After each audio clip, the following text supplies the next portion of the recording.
প্রিয় দর্শক, সরকার 21শে এপ্রিল একটা প্রজ্ঞাপন জারি করেছে। সরকারের স্থানীয় সরকার বিভাগ, মানে স্থানীয় সরকার ও পল্লী উন্নয়ন ও সমবায় মন্ত্রণালয়, যার মন্ত্রী হলেন আমাদের বিএনপি মহাসচিব মির্জা ফখরুল ইসলাম আলমগীর এবং প্রতিমন্ত্রী মিস্টার শাহ আলম। যাই হোক, এই মন্ত্রণালয় একটা প্রজ্ঞাপন জারি করেছে। সেই প্রজ্ঞাপনটা হলো প্রতিটা উপজেলায় উপজেলা পরিষদের যে কমপ্লেক্স ভবন আছে, সেই ভবনে দ্বিতীয় তলায় একটা করে পরিদর্শন কক্ষ স্থাপন করতে হবে এবং সেই পরিদর্শন কক্ষ হবে ওয়াশরুম সহ, মানে অ্যাটাচড বাথ যেটাকে বলা হয়, একটা অ্যাটাচড বাথ সহ একটা পরিদর্শন কক্ষ করতে হবে। কেন? ওখানে যে আমাদের এমপি সাহেবরা বসবেন, এমপি সাহেবদের একটা আবদার ছিল। ওনারা জাতীয় সংসদে বলেছেন যে যখন আমরা এলাকায় যাই, আমাদের বসার কোনো জায়গা নাই, কাজে আমরা উপজেলায় যখন যাই তখন উপজেলা পরিষদে যাই না, ওখানে ওদের কাজের ব্যাঘাত হয়, অথবা আমাদের জন্য একটা আলাদা একটা বসার জায়গা থাকা ভালো। এটা আপাত দৃষ্টিতে ভালোই মনে হয়, আমার কাছেও ভালো মনে হয়, এটা খারাপ না, আইডিয়াটা খারাপ না। একটা রুম তো থাকতেই পারে, কক্ষ তো থাকতেই পারে, কিন্তু আপাত দৃষ্টিতে যতটুকু মনে হয় আসলে ঘটনাটা কি সেভাবে ঘটবে না। এটা হবে ক্ষমতার একটা বিকল্প জায়গা। যখন এই এমপি সাহেবরা এলাকায় না থাকবেন, তখন এখানে কিন্তু ওনার চামচারা বসে মোটামুটি উপজেলা নির্বাহী অফিসার যিনি আছেন অথবা উপজেলা পরিষদ যেটা আছে তাদের উপর খবরদারি করবে। এমনিতেই আমাদের দেশের স্থানীয় সরকার যে ব্যবস্থাটা আছে সেটা কিন্তু মোটামুটি বিকলাঙ্গ করে দেওয়া হয়েছে এই এমপিদেরকে তার উপর উপদেষ্টা হিসেবে বসিয়ে দেওয়ার কারণে। এমপিরা কিন্তু স্থানীয় পর্যায়ে যত রকম উন্নয়ন কর্মকাণ্ড আছে এগুলো কিন্তু স্থানীয় সরকারের করার কথা, মানে উপজেলা চেয়ারম্যানের করার কথা, সেগুলোর উপর তিনি হলেন উপদেষ্টা হওয়ার কারণে ওনার উপদেশের বাইরে আর কিছুই হতে পারে না। মানে আমি যদি সাধারণ মানুষের দৃষ্টি থেকে দেখি, তাহলে একটা উপজেলায় সবচেয়ে বড় পাওয়ারফুল লোক হচ্ছেন ওই উপজেলার এমপি, দ্বিতীয় পাওয়ারফুল হচ্ছেন উপজেলা নির্বাহী অফিসার, তৃতীয় পাওয়ারফুল হচ্ছেন ওখানকার থানার ওসি, চতুর্থ অথবা পঞ্চম স্থানে হয়তো উপজেলা চেয়ারম্যান থাকেন। কিন্তু নীতিগতভাবে যদি বলতে হয়, সারা দুনিয়াতেই স্থানীয় সরকার মানে স্থানীয়ভাবে সেই সরকার, এটাই হলো মূল কথা। এবং আমাদের দেশে আমাদের যে সংবিধান আছে, ধরেন সংবিধান আলাপ বাদ দেন, আমি সংবিধান তো ইচ্ছা হলে মানবেন, ইচ্ছা হলে মানবেন না, এমন একটা অবস্থায় গত 18 মাসে এই সংবিধানকে নিয়ে যাওয়া হয়েছে। কাজে সংবিধানের কথা বলে আর নিজেকেও বিব্রত না করি। আমরা যদি বিএনপি ক্ষমতায় আছে, আমি যদি বিএনপির 31 দফা যে রাষ্ট্র সংস্কার যে তাদের দফা ছিল, আপনি যদি সেখানেও দেখেন, সেখানেও কিন্তু স্থানীয় সরকারকে শক্তিশালী করার কথা বলা হয়েছে। তারা স্থানীয় সরকারকে শক্তিশালী করবেন যেন ওই এলাকার স্থানীয় সমস্যা, উন্নয়ন, সমস্ত কাজে সরকারি যে কাজগুলি থাকবে সেটা স্থানীয় সরকারের মাধ্যমে করা যায়। কিন্তু আমাদের দেশে কখনোই স্থানীয় সরকারকে শক্তিশালী করা হয়নি এরকমভাবে। একজন স্থানীয় সরকার হলেন, মানে উপজেলা চেয়ারম্যান হলেন, তাকে কিন্তু যে কোনো সময় গভর্নমেন্টের পক্ষ থেকে মন্ত্রণালয় তাকে কিন্তু ওখান থেকে বরখাস্ত করতে পারত, সরিয়ে দিতে পারত। যে লোকটা জনগণের ভোটে নির্বাচিত হয় তাকে একজন আমলা ইচ্ছা করলে সরিয়ে দিতে পারে। এটা তো নীতিগতভাবে এটা গ্রহণযোগ্য নয়। এইভাবে কি হওয়া উচিত বলেন আপনারা? হওয়া উচিত না। আপনি এমপি সাহেবকে বলে দিচ্ছেন সব ক্ষমতা, যে এমপি সাহেব তো প্রয়োজনের সময় তাকে পাওয়াই যাবে না, উনি তো ঢাকায় থাকবেন, তাহলে ওনার কাছে আপনি কেন সমস্ত ক্ষমতা দিচ্ছেন? আমার সঙ্গে একবার আওয়ামী লীগ আমলের কথা বলছি, আওয়ামী লীগের সময় একজন এমপির সঙ্গে আমার একবার একটা অনুষ্ঠানে দেখা হয়েছিল, অনেকের সঙ্গে দেখা হতো তখন। তো একটা টকশোতে গিয়েছি, ওই এমপি সাহেবও আসছিলেন। তো মানে অনুষ্ঠান শুরু হওয়ার আগে কিছুক্ষণ এমনি আলাপ চাহিদা চলছিল, তখন ওখানে ওনার বেশ কিছু ফোন আসলো, এলাকা থেকে ফোন আসলো, ওখানকার উপজেলা চেয়ারম্যানও ফোন করেন একবার দেখলাম, এবং ওখানকার আরও তার দলীয় কিছু কর্মীরা ফোন করলো, কিছু উন্নয়ন কাজ দিয়ে শুনলাম উনি কিছু পরামর্শ দিলেন। তো আমি ওনাকে বললাম যে উপজেলা চেয়ারম্যান আপনাকে ফোন করে কেন? তখন উনি হাসলেন, হেসে বললেন যে সে কি আমার অনুমতি ছাড়া কিছু করতে পারবে? আমি বলছি কেন, এটা কি ব্যক্তি হিসেবে আপনি এই পাওয়ারটা কাটাচ্ছেন নাকি পদটাই এরকম পাওয়ার? তো উনি আমাকে বললেন, দেখেন আমি একটা কথা বলি আপনাকে, একজন এমপি কাগজে কলমে যাই থাক না কেন, ভার্চুয়ালি উনি যে এলাকার এমপি উনি ওই এলাকার রাজা বলতে পারেন। ওই কি প্রেসিডেন্ট না, প্রাইম মিনিস্টার না, রাজা। প্রেসিডেন্ট প্রাইম মিনিস্টার তো অনেক কিছু নিয়মের মধ্যে করতে হয়, আর রাজার কোনো নিয়ম মাইনা করতে হয় না।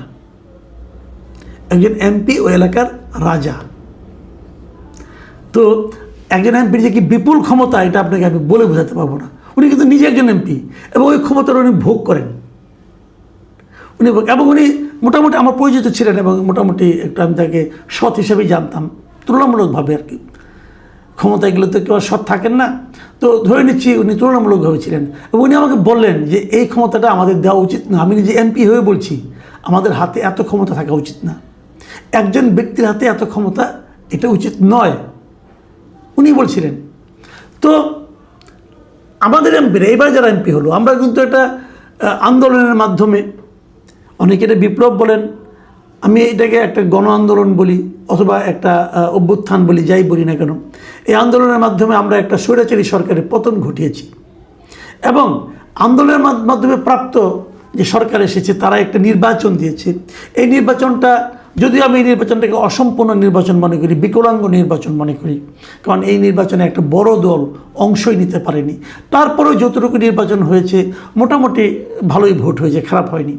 সেই ভোটে নির্বাচিত যে সংসদ, সেই সংসদ, এখানে সরকারি দল বিরোধী দল আমি উভয়ের কথাই বলছি, সেই সংসদ আমরা কি সারা দেশের জন্য 300টা রাজা নির্বাচন করেছি, যারা নাকি এক একটা এলাকার দণ্ডমুণ্ডের সমস্ত কিছু করতে হবেন, তা তো আমরা করিনি। ওই এলাকার একজন শিক্ষা অফিসার আছেন, সেই শিক্ষা অফিসারের উপর কি এমপি সাহেব যে ছড়ি ঘোরাবেন উচিত হবে? হবে না। ওই এলাকায় একজন কৃষি কর্মকর্তা আছেন, কৃষি কর্মকর্তাকে এমপি সাহেবের কথা অনুযায়ী চলবেন? কৃষি বিষয়ক যে সিদ্ধান্ত নেবেন সেটা কি এমপি সাহেবের কথা অনুযায়ী হবে? ওই এলাকায় একজন রাজস্ব কর্মকর্তা আছেন, তিনিও কি এমপি সাহেবের কথা অনুযায়ী কাজ করবেন? সেইভাবে জমি রেজিস্ট্রি করবেন? ওখানকার যিনি ইওনো আছেন, উপজেলা নির্বাহী অফিসার, তিনিও কি তাই করবেন? কেন করবেন? তাহলে উপজেলা চেয়ারম্যানের দায়িত্বটা কি? উপজেলা চেয়ারম্যানের সঙ্গে তো ওনার একটা কমিটি হয়, সেখানে তো প্রত্যেকটা ইউনিয়ন পরিষদের চেয়ারম্যানরা এসে বসেন। তাদের নিয়ে যে স্থানীয় সরকার, সেই স্থানীয় সরকারের চেহারাটা কী হবে? আমাদের অধ্যাপক তুফাইল আহমেদ সাহেব মারা গেছেন, উনি স্থানীয় সরকারের বিশেষজ্ঞ ছিলেন। আমার সঙ্গে ওনার বেশ বহুবার নিয়ে কথা হয়েছে। আমার দেখার মতো বাংলাদেশের স্থানীয় সরকার বিষয়ে ওনার চেয়ে বেশি লেখাপড়া জানা, ওনার চেয়ে বেশি পণ্ডিত ব্যক্তি আমি আর দ্বিতীয়টা দেখিনি। উনি আমাকে বহুবার বলেছেন একটা কথা, যে একটা দেশের উন্নয়ন কখনোই সম্ভব হবে না যতক্ষণ পর্যন্ত আপনি সেখানকার স্থানীয় সরকারকে সবল করে না তুলবেন, শক্তিশালী করে না তুলবেন। উন্নয়ন কেবল ঢাকা শহরে হলে হবে না, উন্নয়ন স্থানীয় পর্যায়েও হতে হবে।